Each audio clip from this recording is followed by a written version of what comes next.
Subscribe करें और bell दबाएं ताकि कोई खबर रह न जाए।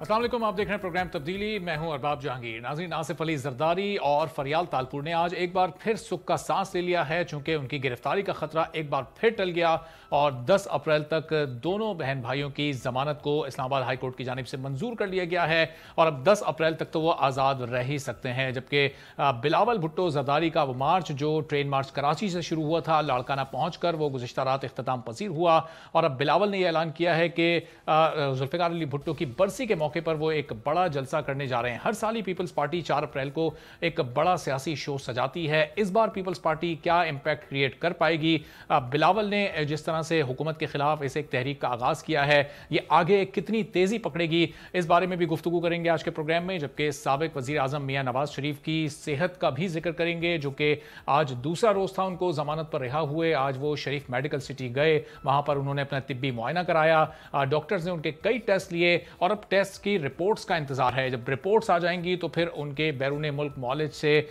मुशावरत उन रिपोर्ट्स पर की जाएगी, डॉक्टर लॉरेंस से फिर गुफ्तगू की जाएगी और फिर पता चल सकेगा कि इन 6 हफ्तों में मियां साहब का इलाज मुमकिन है या नहीं। साथ ही साथ एक और अहम मामला, भारत की जानिब से पुलवामा वाक़े पर पाकिस्तान को जो डोजियर भेजा गया था उसका भी जवाब अब पाकिस्तान ने दे दिया है।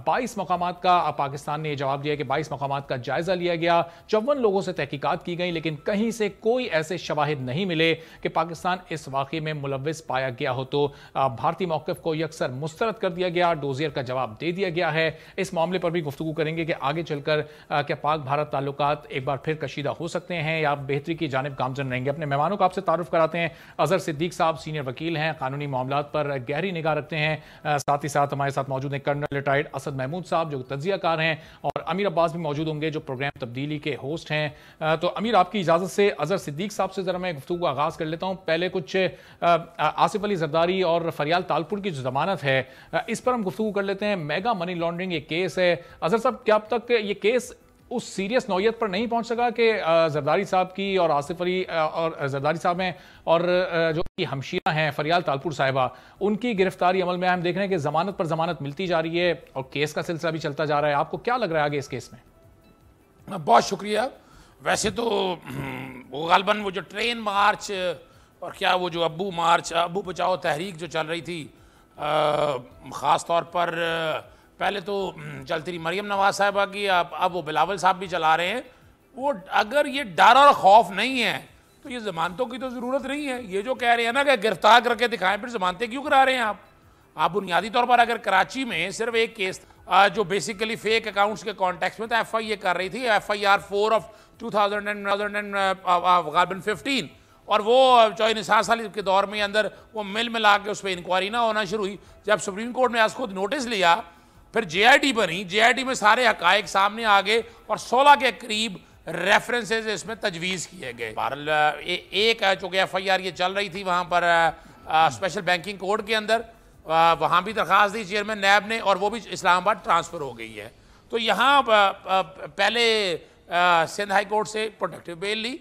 भाई बड़ा सिंपल सा वे आउट है। एक एम्बिग्विटी चल रही थी जो लाहौर हाई कोर्ट में ख़ास तौर पर हमजा शरीफ के लिए, गालबन हमजा शरीफ के लिए बेनिफिट दिया गया कि आपको अगर गिरफ्तार भी करना है तो 10 दिन का पहले गालबन को नोटिस देने का, हालांकि सेक्शन 24 के अंदर ऐसी कोई प्रोविजन मौजूद नहीं है।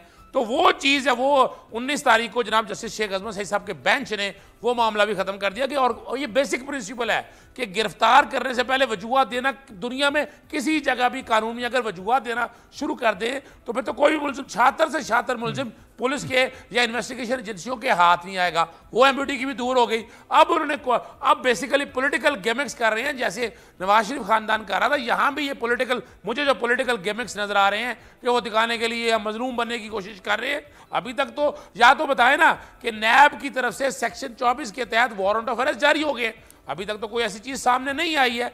ये शो ये कर रही है कि एक आदमी जिसने वाकई कोई जुर्म नहीं किया है तो वो जमानतें कराने के लिए क्यों भागता फिर रहा है। इसका मतलब है कि उसके अंदर ऐसा मवाद, वैसे ऐसी कई चीजें मौजूद है उसमें आप अनवर मजीद ख़ानदान, एजी मजीद, नाम नहीं मैं लूँगा, वैसे तो आपको याद है कि वहाँ असलम 164 का बयान दे चुका है जो अनवर मजीद और एजी मजीद के साथ था। वो चीज़ें इतनी इंटरलिंक करती हैं कि इट्स वेरी डिफ़िकल्ट कि यानी इन रेफरेंसेस से बचना मेरी नज़र के मुताबिक, मुझे तो नज़र नहीं आ रहा। कॉन्ट्रैक्टर के पैसे गए हुए हैं, कई ऐसी चीज़ें रिकॉर्ड के अंदर मौजूद है। सवाल ये है कि आप जाके फेस करके चीज़ें सारी वहाँ दें, कोऑपरेट करें। अगर आपने कोई गुनाह नहीं किया, अगर आपने कोई करप्शन या करप्ट प्रैक्टिसेस का कुछ भी नहीं किया, और एक चीज़ मैं और आप बताना चलूँ अपना आपकी इजाज़त के साथ कि यहाँ बैठ के एक इंप्रेशन देने की कोशिश की जा रही है, पॉलिटिकल विक्टिमाइजेशन।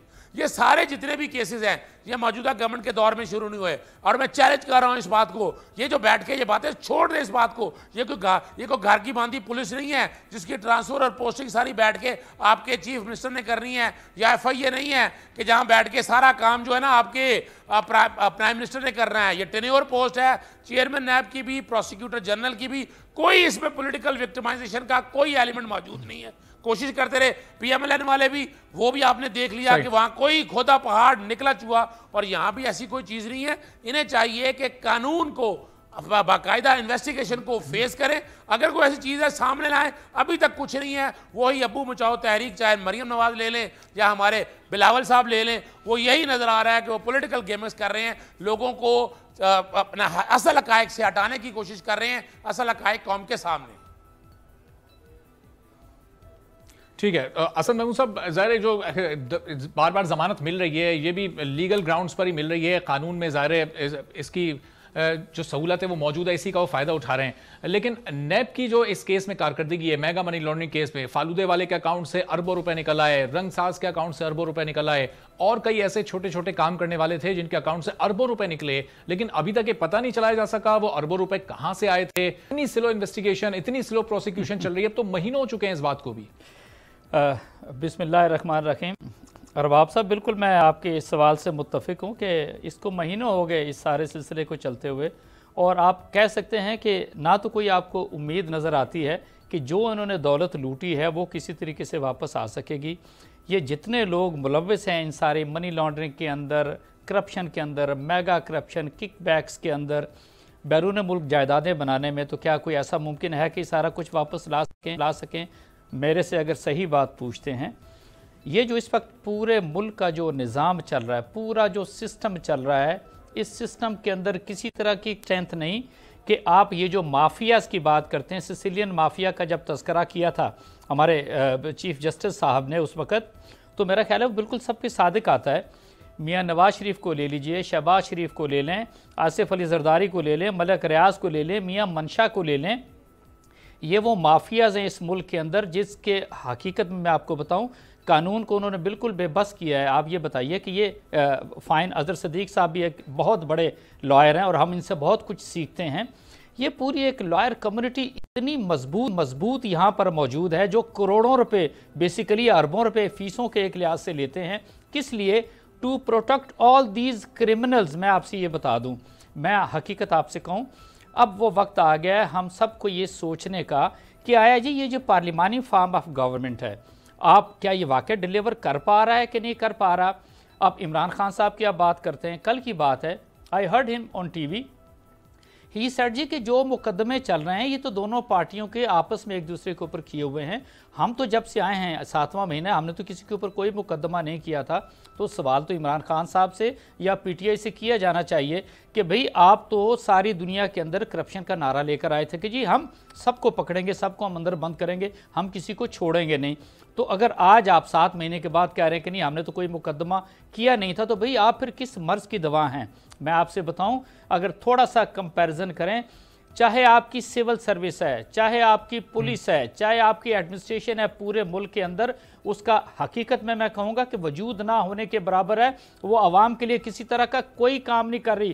क्या आप सोच सकते हैं एक छोटा सा हमारा मुल्क है और उसके अंदर ग्रेड 22 के ऑलमोस्ट कोई 112 से ज़्यादा ऑफिसर्स आपके इस मुल्क के अंदर मौजूद हैं। आप इसको थोड़ा सा दिस इज़ वेरी इंपॉर्टेंट जो मैं आपसे डिस्कस कर रहा हूँ। मतलब 21 करोड़ की आबादी है, 28 लाख सरकारी जो है मुलाजमीन है उसके अंदर, और जो ग्रेड 22 जो टॉप के लोग हैं वो हैं 112। अब थोड़ा सा फौज की तरफ मैं आपको ज़रूर लेकर आऊँगा। फौज की स्ट्रेंथ 6.5 लाख आती है और वहां पर जो ग्रेड 22 के ऑफिसर्स हैं they are not more than 17। आप तकाबली जायजा कर लें तो यू वुड लाइक टू, इसके अंदर आप ये देखेंगे कि इतना बड़ा टॉप हैवी करके still you are not been able to do something for the people. कोई सिस्टम के अंदर कोई आपको जान नजर नहीं आती। और स्पेशली अगर आप सिंध और पंजाब की बात करें, सिंध और पंजाब की पुलिस की, डिस्ट्रिक्ट एडमिनिस्ट्रेशन की बात करें, तो ये तो जो पिछले हुक्मरान, ये जिनके हम नाम लेते हैं, आसिफ जरदारी ले लें, मियां नवाज शरीफ, शहबाज शरीफ ले लें, इन्होंने तो सारे सिस्टम को इस तरीके से तहस नहस कर दिया है कि ये सिस्टम तो वर्चुअली ऐसा लगता है कि काम करने के काबिल नहीं रह गया। हमें अरबाब साहब बड़ा सीरियसली सोचना है कि आया एक वो सिस्टम जो ओवरऑल पिछले 50 सालों से मुल्क में चल रहा था, it has not been able to deliver, तो क्या हम उसी को संभाले रखेंगे या फिर आपको आपके कॉन्स्टिट्यूशन के अंदर ये प्रोविजन मौजूद है कि आप अपने मुल्क के अंदर रेफरेंडम कराइए और आप देखें आपको सिस्टम सूट कौन सा करता है। इस प्रेजेंट सिस्टम के अंदर आई कैन अश्योर यू ना आप इनको सजा दिला सकेंगे, ना इनसे लूटी रकम वापस लेकर आ सकेंगे। अब आप कह रहे हैं कि ज़ाहिर नागुज़ीर हो चुकी है। चलें अमीर को भी जरा गुफ्तगू में शामिल कर लेते हैं। साहब अमीर, ये जो पीपल्स पार्टी की सियासत है ये इस वक्त क्या सिर्फ जरदारी साहब को केसेस से बचाने के गिर्द घूम रही है? बिलावल भुट्टो जहां जिस सूबे में उनकी हुकूमत है उसी सूबे में मार्च कर रहे हैं, विफाकी हुकूमत को तनकीद का निशाना बना रहे हैं। कराची से इनका मार्च शुरू होता है, लाड़काना में ख़त्म होता है। कराची से लाड़काना तक जो दरमियान में इलाके आते हैं वहां पर साफ पानी मुहैया नहीं है, सड़कें टूटी हुई हैं, सेहत की सहूलियात लोगों को मिल नहीं रही हैं और बिलावल यहां पर विफाकी हुकूमत को निशाना बना रहे हैं। अरबाब, पीपल्स पार्टी को मैं समझता हूं कि पीपल्स पार्टी जो है वो हिप्नोटिज्म जिसको कहते हैं ना, कि आप लोगों के जहन को मुख्तलिफ टैक्टिक्स के साथ माउफ कर देते हैं ताकि लोग अपनी सोच के मुताबिक सोचना छोड़ दें और लोग वो सोचना शुरू कर दें जो आप चाहें कि लोग सोचें। पीपल्स पार्टी मेरा ख्याल है बनी नौ इंसान जब से इस जमीन पर पैदा हुआ है उस वक्त से लेके आज तक अगर हिप्नोसिस को देखा जाए या हिप्नोटिज्म को देखा जाए तो पीपल्स पार्टी का दुनिया में इंसानी तारीख में बनी नौ इंसान की तारीख में कोई सानी नहीं हो सकता। यानी आप ये देखें कि हैदराबाद में खड़े होकर बिलावल साहब ये कह रहे हैं इमरान खान से कि आपने 1 करोड़ नौकरियां देना थी, आपने 1 करोड़ नौकरियां क्यों नहीं दी? शर्म नहीं आ रही है पाकिस्तान पीपल्स पार्टी के चेयरमैन साहब को ये बात करते हुए कि 11 साल से जिस इलाके में आपकी हुकूमत है, 11 साल से आप 11 साल की हुकूमत करने के बाद उस शख्स से सवाल कर रहे हैं जिसकी हुकूमत को सिर्फ 7 महीने हुए, सिर्फ 7 महीने हुए, उससे आप कह रहे हैं कि 1 करोड़ नौकरियां क्यों नहीं दी और आपकी अपनी हुकूमत को 11 साल हो गए। और लोग आगे आप देखें चीन में हमारे पाकिस्तानी भाई वो तालियां बजा रहे हैं मुख्तलिफ प्लेटफॉर्म्स पे आके, वो समझ रहे हैं कि बिलावल जो है वो बहुत बड़ा निजात दहिंदा, बहुत बड़ा कोई नेल्सन मंडेला के तौर पे सामने आ गया।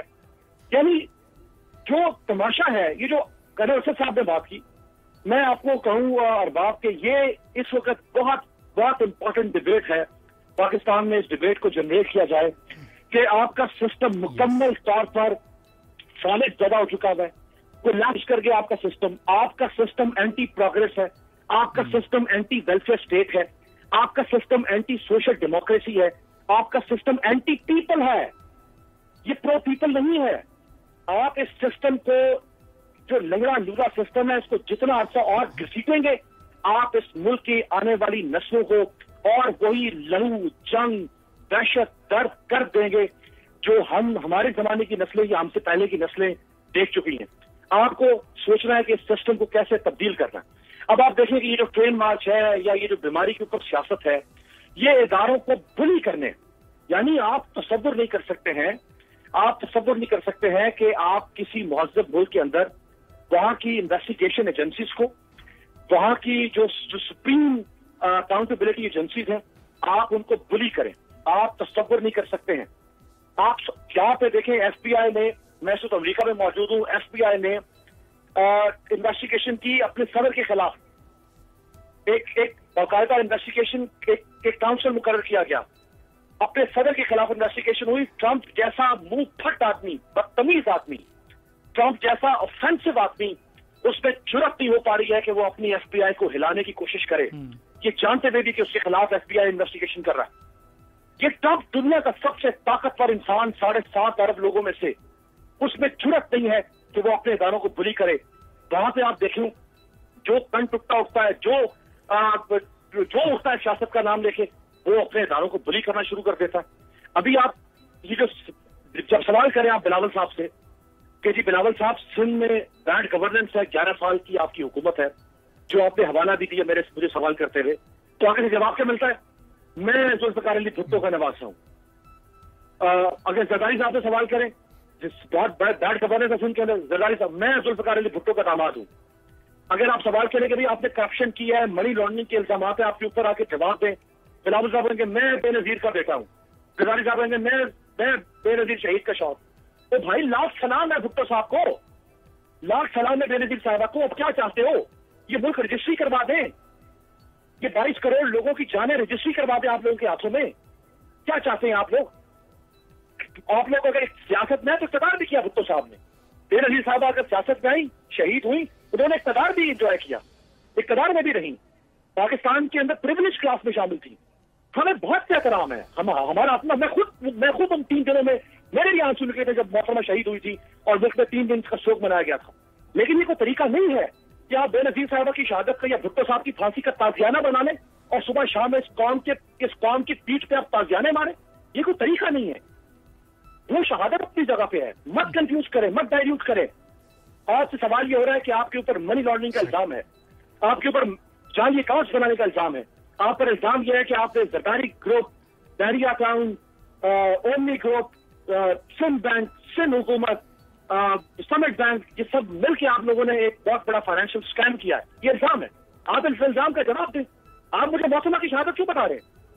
मैंने पूछा आपसे, मैंने क्या कहा कि मोहतरमा शहीद भी हूं? क्या मैं इनकार कर रहा हूं मोहतरमा की शहादत का?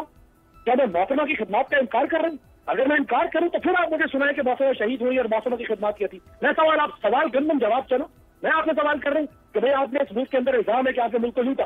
गलत होगा इल्जाम, भले गलत होगा, आप बेगुनाह होंगे, आप मासूम होंगे, मासूम में खता होंगे आप, लेकिन जवाब दें। ये दुनिया में नहीं हो सकता, ये शाम डेमोक्रेसी में भी नहीं हो सकता, ये किसी बनाना रिपब्लिक में भी नहीं हो सकता कि आपसे सवाल किया जाए और आप जो है वो लोगों को ब्लैकमेल।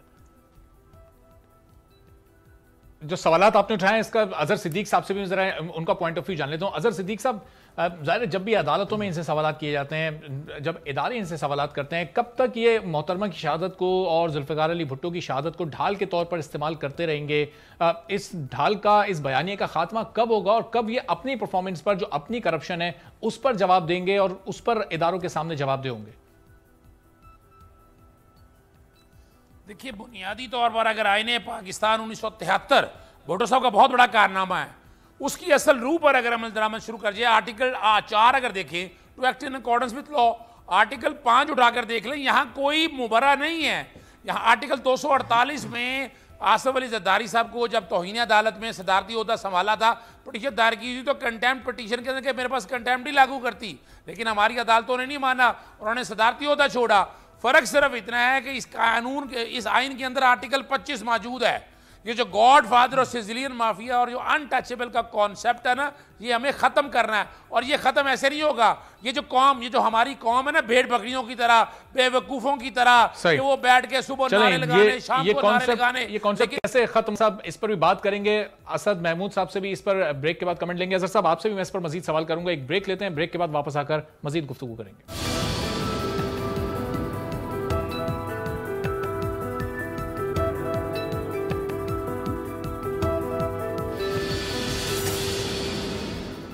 प्रोग्राम में फिर आपको खुशामदीद कहते हैं। और ब्रेक से पहले हमारे तीनों मेहमान इस सिस्टम की खामियों की बात कर रहे थे, किस तरह से जो हमारे सियासी निज़ाम में खामियां हैं, जो हमारे एहतसाब के निज़ाम में खामियां हैं, उसका फ़ायदा अब वही लोग उठाते हैं जिन्होंने गुज़िश्ता 10 सालों में इन खामियों को मजबूत किया है। तो अजहर सिद्दीक साहब, ब्रेक से पहले आपकी बात अधूरी रह गई थी, अपनी बात आप पूरी कीजिएगा, फिर असद महमूद साहब से मैं सवाल करता हूँ।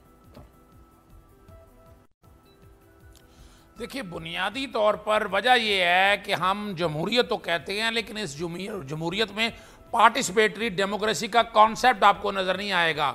यानी जो पार्टी का लीडर है वो इतना ताकतवर है, वो दिन को रात कहे, रात को दिन कहे, उसकी औलाद, बच्चे, यानी बुनियादी तौर पर यह जमहूरियत एक ख़ानदानी विरासती निज़ाम से बाहर निकल नहीं पाती। आप उठाकर देख लें, कोई भी ख़ानदान आप उठाकर देख लें, इस वक्त वाहिद इस वक्त PTI में इमरान खान शायद ऐसे आए हैं या इससे पहले MQM के हवाले से देखा जाता था कि वहाँ पर वो जमहूरियत का जो वो कॉन्सेप्ट है वो सही उसे नज़र आ रहा था, झलकता था। लेकिन यहाँ पर सिर्फ वजह ये है, और वजह बुनियादी तौर पर यही है कि आपने आर्टिकल 63A के अंदर ऐसी ड्रास्टिक चेंज करके और वो रोक दिया ना जी। डिफेक्शन का एक ठीक है, छांगा मांगा की सियासत होती रही थी, लेकिन यहाँ आपने आवाज़ें दबा दी हैं। यहाँ आपको वही कहना है जो वो दिन कहे रात के, आप अंदाजा लगाएं कि नवाज शरीफ तो पार्टी के सदर रहे हैं ना, वो कोई होता है, लेकिन वजह क्या पार्टी जो दो मिसालें आपने दी हैं सर, पाकिस्तान तहरीक इंसाफ और MQM की जो आपने मिसाल दी है वो भी इस कॉन्सेप्ट पर तो कहीं पूरा नहीं उतरते। आपने देखा कि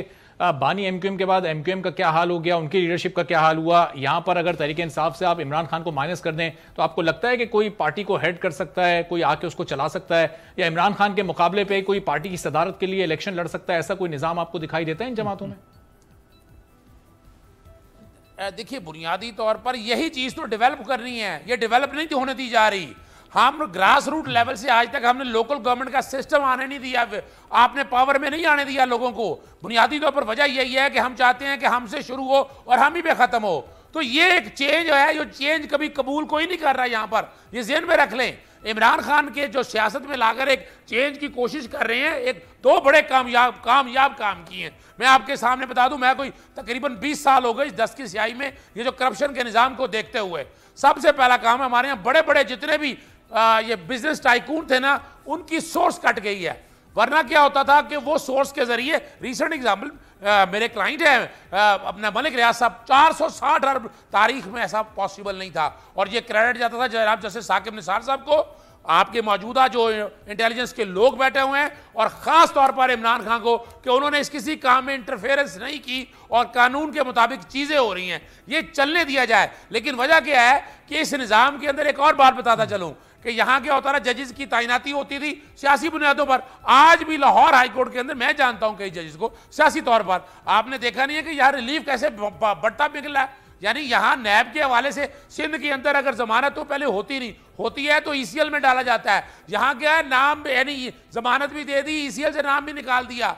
फिर अगर आप दूसरी तरफ जाएं, अगर आप यानी अगर देखा जाए को तो ECL के नाम निकालने के हवाले से सिंगल जज ने सुनना है, यहाँ DB सुन जा रही है, और ये कभी कुछ कहते फिर रहे हैं कुछ लोग कि यहाँ जिन्होंने फ़ायदा दिया था हुदैबिया के केस में, वो लोग कहीं आसपास मंडलाते फिर रहे हैं। तो ये बुनियादी तौर पर जो वजह है कि आपके पार्टी के अंदर से लोगों को ये नहीं कंसर्न है, उनका कंसर्न है कि हमारे लीडर से बेस्ट आदमी कोई नहीं है, हर कोई महवर उसी को बना के चल रहा है। ये महवर जो न्यूक्लियस है ना, ये ख़त्म करना है आपके। और जिन लोगों का मिसाल के तौर पर आप बात करने, आप जरा 2-3 चीज़ें समझिएगा। मैं एक और चीज़ आपके यहाँ बताना चलूँ, और ये बड़ा डेंजरस काम है। आपके यहाँ एक तहरीक जो पश्तूनख्वा मूवमेंट, मजदूर पश्तीन के नाम से, और अगर सोशल मीडिया में उठाकर देख लें, अब मरियम नवाज ने, उधर से बिलावल साहब ने, यानी यहाँ बैठ के पिछले दिनों आपने वो औरतों का वो लॉन्ग मार्च नहीं देखा जो वुमेन डे के हवाले से।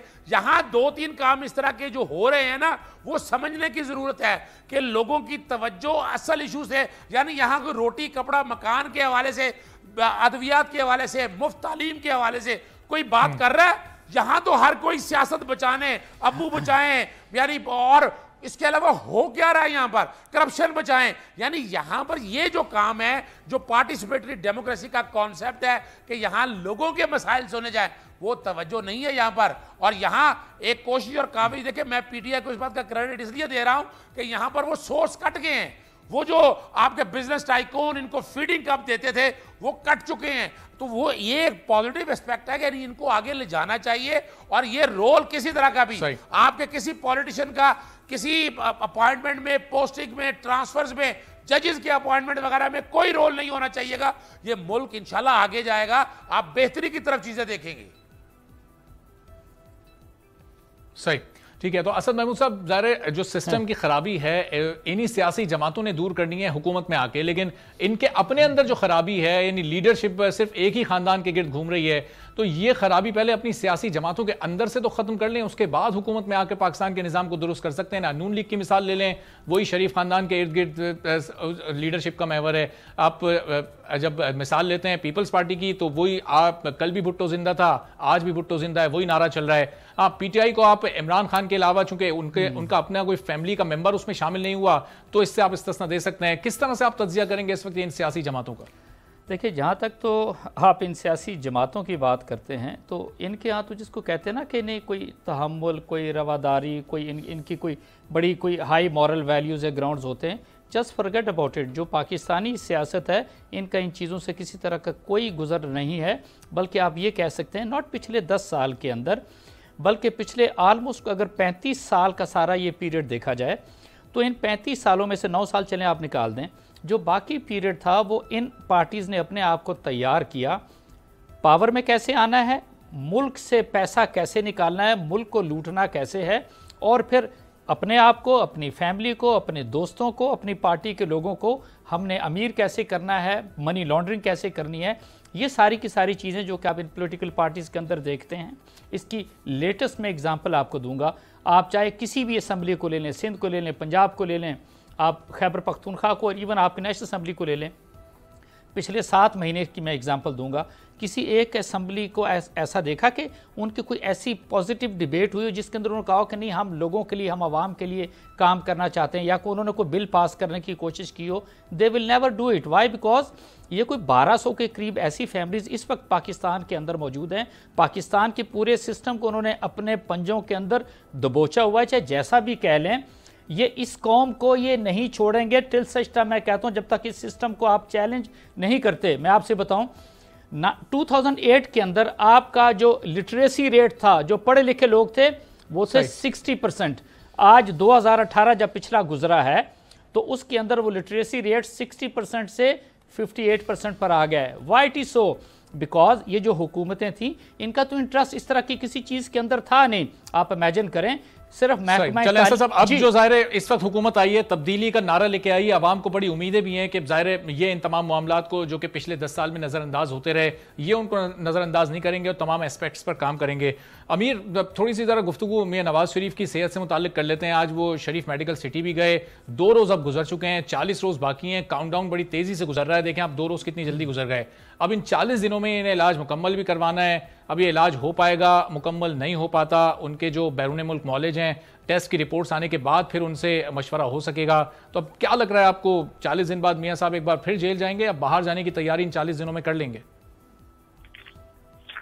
देखिए, मुसलसल मरियम बीबी ट्वीट्स करती रही, वो जेल में मियां साहब से मुलाकात भी करती रही, शहबाज शरीफ साहब भी मुलाकात करते रहे जेल में, और इनके जो मौलिज हैं वो भी मिलते रहे, जेल में मुलाकात करते रहे। फिर जो हुकूमती मेडिकल बोर्ड्स थे या जो डॉक्टर्स की टीम्स थी, वो भी मेडिकल रिपोर्ट तैयार करती रही मियां साहब की मुसलसल एग्जामिनेशन होती रही। सिर्फ ये अभी जब ये जिना हॉस्पिटल के बाद गए हैं जेल में, तो उन्होंने खुद इनकार कर दिया था, उससे पहले मुसलसल होता रहा, और इनका एक पूरा मेडिकल रिकॉर्ड जो है वो मौजूद है। अब समझ में नहीं आ रही है कि जब सारा मेडिकल रिकॉर्ड मौजूद है, तो उसके बावजूद फिर ताखीर क्यों हो रही है।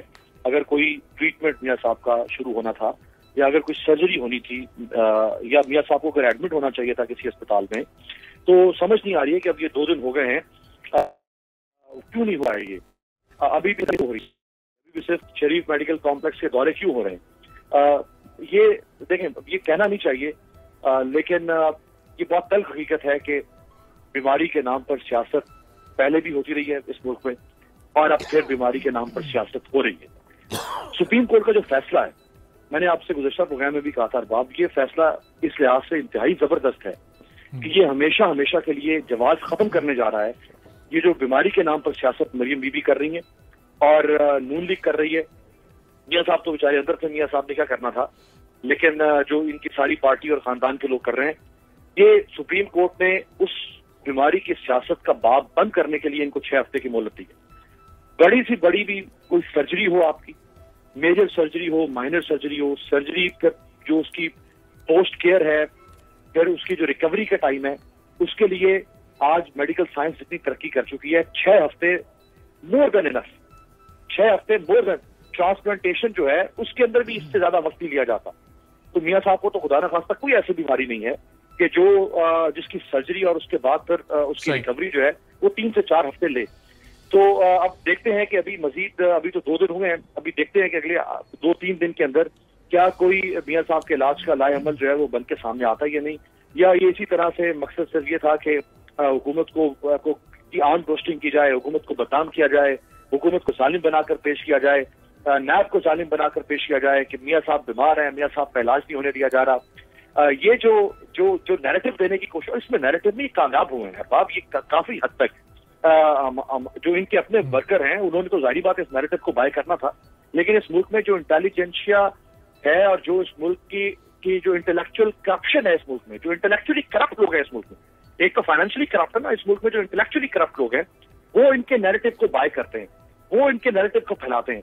आप देखते रहे होंगे कि सोशल मीडिया के ऊपर जैसे ही मरियम साहिबा ने एक कैंपेन शुरू की रिलीज नवाज शरीफ, उस कैंपेन को फौरी तौर पर ट्विटर के ऊपर जो इनके लाइक माइंडेड लोग हो सकते हैं या जो स्टेटस को के हिमायती हैं या जो इंटेलेक्चुअली करप्ट लोग हैं, उन्होंने फौरी तौर पे उस कैंपेन को बाय किया और उस कैंपेन में उन्होंने अपना हिस्सा डाला।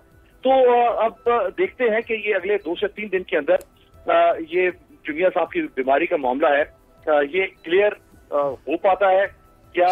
अब चूंकि मियां साहब बाहर है तो अब सियासी हिकमत अमली भी बड़ी आसानी से बन सकती है। जाहिर बात है सारी किचन कैबिनेट, मियां साहब की बेटी, मियां साहब के भाई और पार्टी के लोग वो भी अब हर वक्त मिल सकते हैं मियां साहब से। पहले तो जेल में एक दिन मुलाकात होती थी, तो अब सियासी पहलुओं पे भी गौर हो रहा होगा कि अब सियासत कैसे करनी है, हफ्ते कौन सा हरबा इस्तेमाल करना है, फिर उसके बाद नया कौन सा मंजन लेकर आना है, कोई नया इल्जाम, कोई नया नैरेटिव कौन सा लेकर आना है, कोई नई कैंपेन कौन सी शुरू करनी है।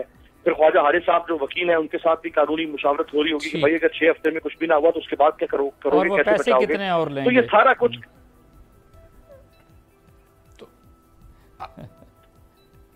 अगले 2 से 3 दिन आप कह रहे हैं कि ज़ाहिर बड़े इंपॉर्टेंट हो सकते हैं। अजहर सिद्दीक साहब, जब मियां साहब जेल में थे, कोट लखपत जेल में, तो हम देख रहे थे कि उस वक्त जिस तरह के बयानात नून लीग की लीडरशिप से खुद मरियम नवाज के आते थे कि मियां साहब की तबीयत बहुत ख़राब है, उन्हें दिल की भी आर्जा भी लाक है, गुर्दे भी उनके ख़राब हैं, लेकिन अब जब जमानत पर रिहा हो गए, पहले दिन हमने देखा कहीं कोई इमरजेंसी वाली सूरत हाल दिखाई नहीं दी। होना तो ये चाहिए था कि फ़ौरन उनको कहीं एडमिट कराया जाता, उनका ट्रीटमेंट शुरू किया जाता, लेकिन कल उन्होंने एक इजलास की सदारत भी की, आज वो हॉस्पिटल गए, चेकअप्स, कुछ रूटीन के उनके टेस्ट वगैरह हुए, अभी उनकी रिपोर्ट्स आनी है, तो बड़ा नॉर्मल माहौल हो गया उनकी जमानत मिलते ही नून लीग का। देखिए, मैं अरबाब एक बात बता दूं, मैं बड़े अरसे से इनको बड़ा क्लोजली वॉच कर रहा हूं। हुदैबिया जी केस जिसका मैं जिक्र कर रहा हूं, आज से 20 साल पहले शहबाज शरीफ वहां भी बीमार हुए थे, मैं रिकॉर्ड की बात कर रहा हूं, और उस बुनियाद के ऊपर जमानत लेकर बाहर आए थे। यानी वो 20 साल से आज पहुंच के शहबाज शरीफ, अब देखे ना वहां ड्रामा करते रहे ना पूरा शहबाज शरीफ, और आज 10-10 घंटे बाहर फिर रहे होते हैं, कोई प्रॉब्लम नहीं है। नवाज शरीफ जो मेरा ख्याल है लगता है अपना दवाई भी हाथ से नहीं खा सकते थे, वो नाश्ते क्या क्या करते रहे, आपके सामने रिकॉर्ड की चीज़ें हैं। ये एक जरा थोड़ी सी बात समझने की ज़रूरत है कि जब एवनफील्ड के केस में इस्लामाबाद हाई कोर्ट से ज़मानत हो गई, चैलेंज हुआ केस सुप्रीम कोर्ट में, तो सुप्रीम कोर्ट ने बड़ा वाज़ेह तौर पर प्रिंसिपल ले डाउन कर दिए कि नैब के केसेस में चूंकि 30 दिन में ट्रायल कंक्लूड होना है, जमानत का कॉन्सेप्ट नहीं है, तो एक्सट्रीम हार्डशिप का प्रिंसिपल रखा सामने। इन्होंने ख्वाजा हारिस साहब ने जो अपील वहाँ हमारी अल अजीजिया की जो चैलेंज की, तो अपील आपको याद है मेरिट पे वापस ले ली थी उन्होंने। अब मेरिट पे वापस लेने की वजह क्या थी, वहीं समझ आ गया था उस दिन कि ये एक नैरेटिव बिल्ड करेंगे, और वो नैरेटिव आपके सामने, इनके इस बात पूरी एक डॉक्टरों की टीम है, अच्छे वोकला रखे, वो अच्छे रखने चाहिए ना, जो बेहतरीन जो कारोबारी आदमी है ना, वो इस तरह के लोग साथ लेकर चलता है। और मैं इनका डॉक्टर जो अदनान है ना, मैं तो ट्विटर के साथ उनके साथ खेला करता था, भाई मुझे बताएं, और डॉक्टर अदनान है कौन जिसको बड़ा इंटेलिजेंट कहते हैं, इत्तेफाक हॉस्पिटल सारा वो चलाते हैं, भाई वो तो घर के मुलाजिम है। आपने इंटेलिजेंट, और दूसरी बात याद रखिएगा, यहाँ गवर्नमेंट पंजाब ने और PTI government played very intelligent role. वो आपको याद होगा डॉक्टर शहबाज गिल डॉक्टर लेके चले गए इनके पास, मियां साहब से पूछा कि बताएं किस हॉस्पिटल में जा रहा है, उन्होंने कहा नहीं मैं जमानत देखूंगा, उस पर बाहर जाना है, आज मुकर गए कि बाहर नहीं जाना, उससे आगे चले जाएं। एक खत लिखा गया गवर्नमेंट ऑफ पंजाब की तरफ से कि आपने किस अस्पताल में जाना है। ये एक अलग इशू है कि हमारी सुप्रीम कोर्ट ने एक नया प्रेसिडेंट सेट किया, इससे पहले ऐसा प्रेसिडेंट नहीं है। यानी इससे क्या एक इससे पंडोरा बॉक्स खुल जाएगा बहुत बड़ा। यानी क्या होगा, यानी हम लोग भी यही करते रहते हैं भाई, हम जब हालात देखते हैं ना कि हालात नहीं है, बेल नहीं होनी मेरिट पे, तो हम भी मेडिकल के टेस्ट कराते हैं, 1-2 दफ़ा अस्पताल ले जा, ये नॉर्मल रूटीन है। ये कोई ऐसे नहीं है ये हमारे चले हमारे टैक्टिक्स है, या हम कोई ऐसी हालात बनाते हैं और दूसरी बात याद रखिएगा, इस सारे काम के पीछे अगर चले जाए, मैं तो अमीर अब्बास तो बात नहीं करते, मैं नाम लेके आता हूं, नसरुल्लाह मलिक सबसे पहले गए और प्रोग्राम जाके उन्होंने किया और आके यहाँ शो डाल दिया। उसके बाद बीनत शुरू हुई, उसके बाद मतीउल्लाह जान आ गए, अमार मसूद आ गए, और उसके बाद में अपना मंसूर खान है गए। उसके बाद फिर आप मामला अगर आप थोड़ा सा आगे ले जाएं, आपके सामने है, यानी वो एक खास माइंड सेट। और जब ये जमानत होगी तो उनसे पूछा, बताएं भी जमानत की प्रेसिडेंट क्या है। खुदारा हमें पार्टी अलाइनमेंट छोड़ के आर्टिकल 4, 5 और 25 का निफाज करें यहाँ पर, और ये प्रेसिडेंट अच्छी सेट नहीं हुई है। मैं नहीं इसको बाय करने के लिए तैयार, इसलिए बाय करने के लिए तैयार नहीं है। यहाँ हर जो बंदा है वो ज़हनी मरीज है।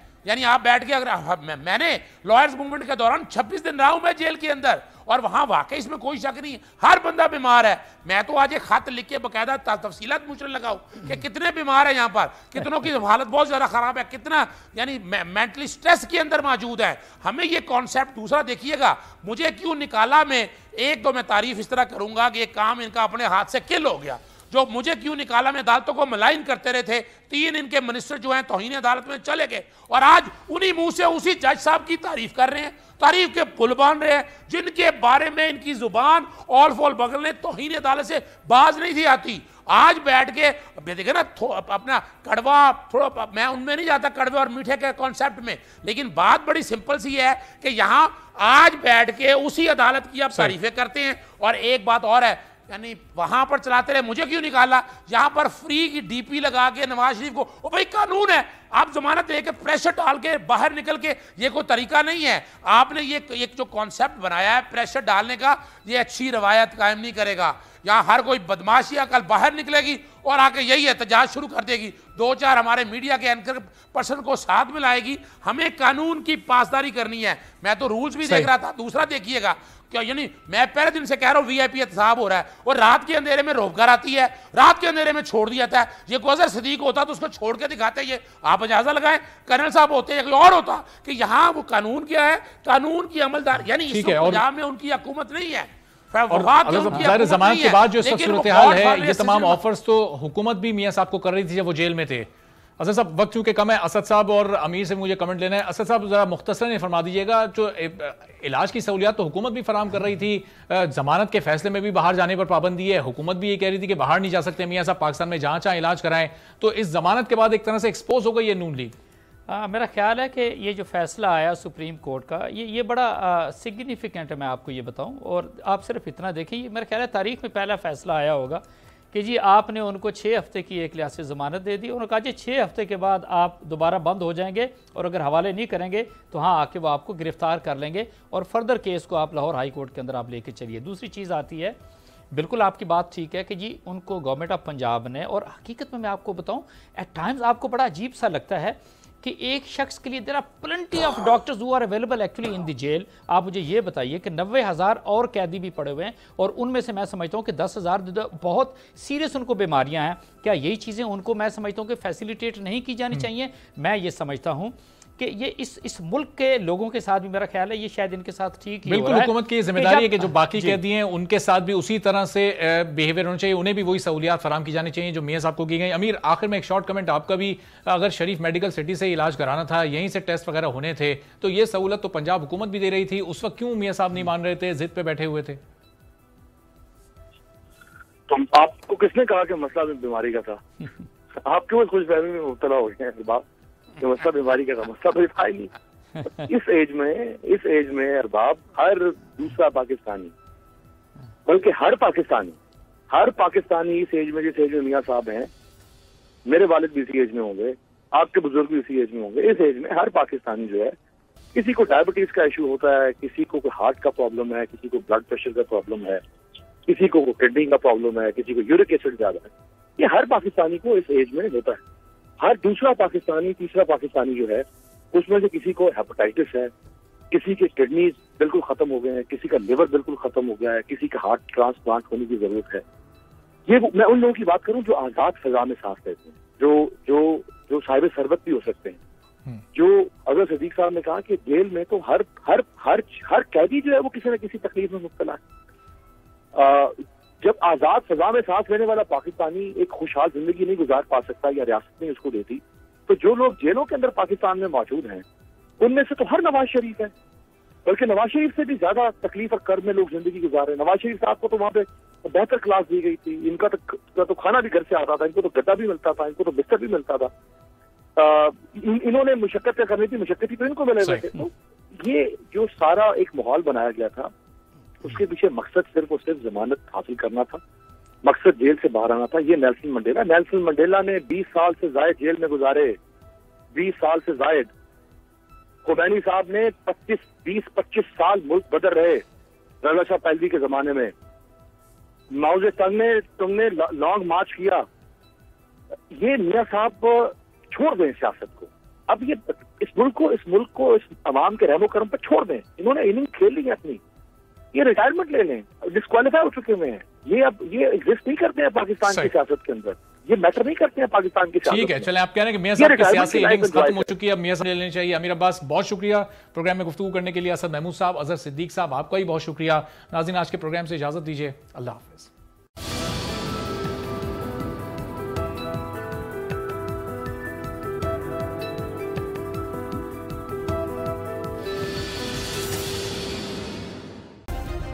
सब्सक्राइब करें और बेल दबाएं ताकि कोई खबर रह न जाए।